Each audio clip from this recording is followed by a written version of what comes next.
Бажаю здоров'я, шановні українці. Провів ставку. Передусім ми говорили про НРК, наземні роботизовані комплекси. Це наступний великий крок у захисті нашої держави, який дійсно впливає на ситуацію після того, як вже відбувся перехід на дрони. Вже неможливо уявити оборону без дронів, і так само НРК. Я хочу подякувати кожному підрозділу, усім нашим солдатам та командирам, нашим волонтерам, усім розробникам та виробникам, які займаються саме цим, саме впровадженням НРК. Обсяги виробництва та постачання повинні бути збільшені. На цей рік вже законтрактовано обсяг більш ніж вдвічі в порівнянні з минулим роком. Це рівень, який точно має бути ще більше. Є завдання міністру оборони України, Генеральному штабу, як мінімум 50 тисяч НРК на цей рік. Мають всі розуміти, це захист життя. Логістика на фронті, евакуація поранених, бойові завдання. Зараз максимально активно розвивається застосування саме НРК. Так і має бути. Друге питання. Ми активно шукаємо шляхи забезпечення антибалістики та інших засобів ППО проти ракет. Виклики зрозумілі.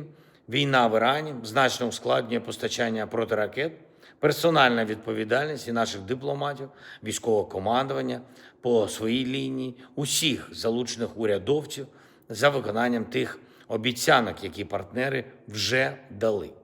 За минулий тиждень ми отримали 3 внески в програму Pearl від 3 країн Європи. Я хочу подякувати їм за це. У травні мають бути ще додаткові внески. Я очікую на інформацію від українських послів, як вони працюють для цього. Ми працюємо щодо альтернатив довгостроково.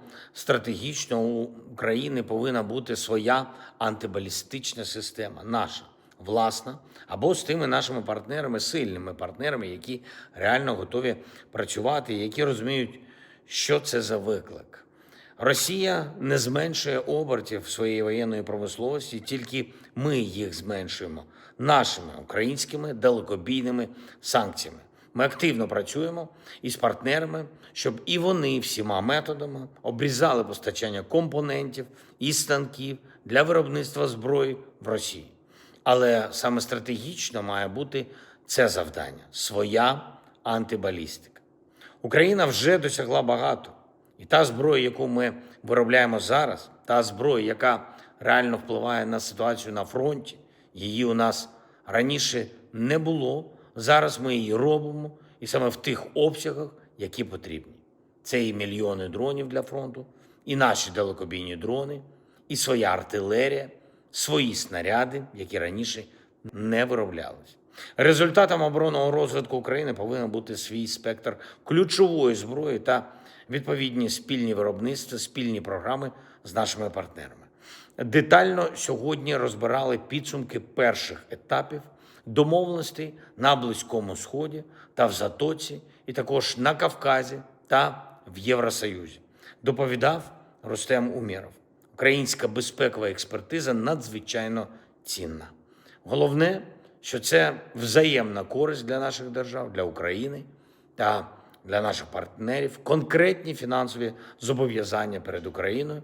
І зараз постачання дизелю та інші наші енергетичні домовленості, які підтримують Україну.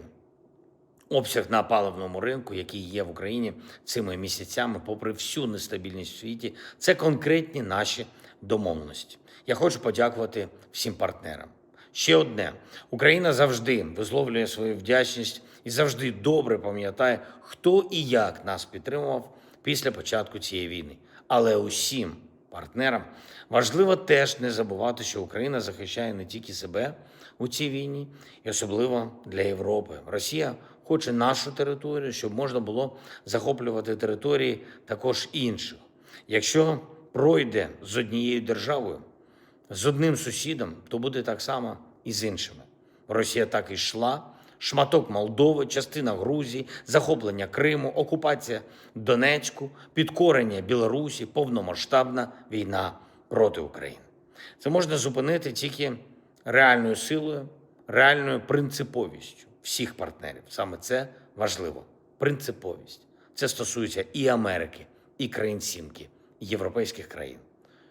щоб був справді мир в Європі і щоб Росія зупинилась. Мають бути достойні умови для України, повага до України по кожному вагомому безпековому аспекту: суверенітет, територіальна цілісність України, гарантії безпеки, вступ в ЄС та реальне відновлення нашої країни після війни.